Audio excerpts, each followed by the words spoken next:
माघ चौथ व्रत की कथा। प्राचीन समय की बात है। एक नगर में एक गरीब ब्राह्मण परिवार रहता था।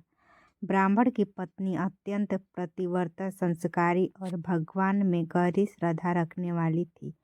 उनके घर में धन्य धान की कमी थी, लेकिन पति पत्नी आपस में प्रेम और विश्वास से जीवन व्यतीत कर रहे थे।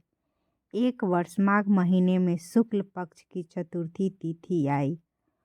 उस दिन नगर की अन्य स्त्रियां माघ चौथ का व्रत कर रही थी।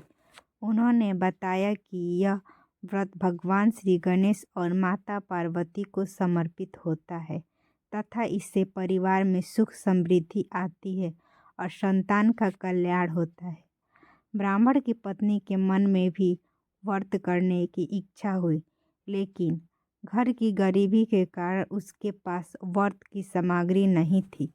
फिर भी उसने निश्चय किया कि वह सच्चे मन से व्रत करेगी। उसने प्रातःकाल स्नान किया, साफ वस्त्र पहने और भगवान गणेश का ध्यान करते हुए व्रत का संकल्प लिया। पूरे दिन उसने बिना अन्य जल ग्रहण व्रत रखा और मन ही मन भगवान से प्रार्थना करती रही, हे गणपति बप्पा, हमारे घर की गरीबी दूर करे और मेरे परिवार की रक्षा करे। शाम को उसने थोड़े से फूल, द्रुआ और दीपक से भगवान गणेश की पूजा की। उसके पास मिठाई या फल नहीं थे, लेकिन उसकी भक्ति सच्ची थी। उसी रात भगवान गणेश उसे स्वप्न में दर्शन देने आए और बोले, हे देवी, तुम्हारी श्रद्धा और सच्चे मन का व्रत हमें अत्यंत प्रिय लगा। शीघ्र ही तुम्हारे जीवन के दुख दूर होंगे।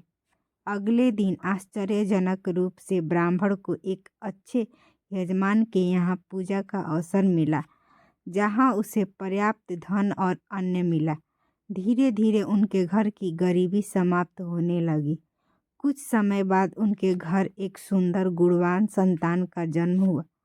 ब्राह्मण की पत्नी समझ गई कि यह सब माघ चौथ व्रत और भगवान गणेश की कृपा से हुआ है।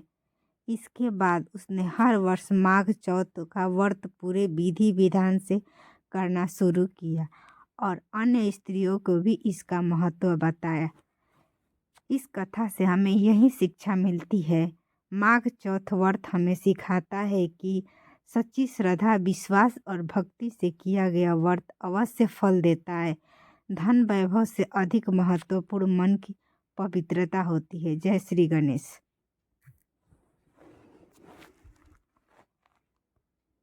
आप लोगों को यह कहानी कैसी लगी? अच्छी लगी हो तो लाइक करिए, शेयर करिए, सब्सक्राइब करिए और एक प्यारा सा कमेंट करिए। जय श्री गणेश।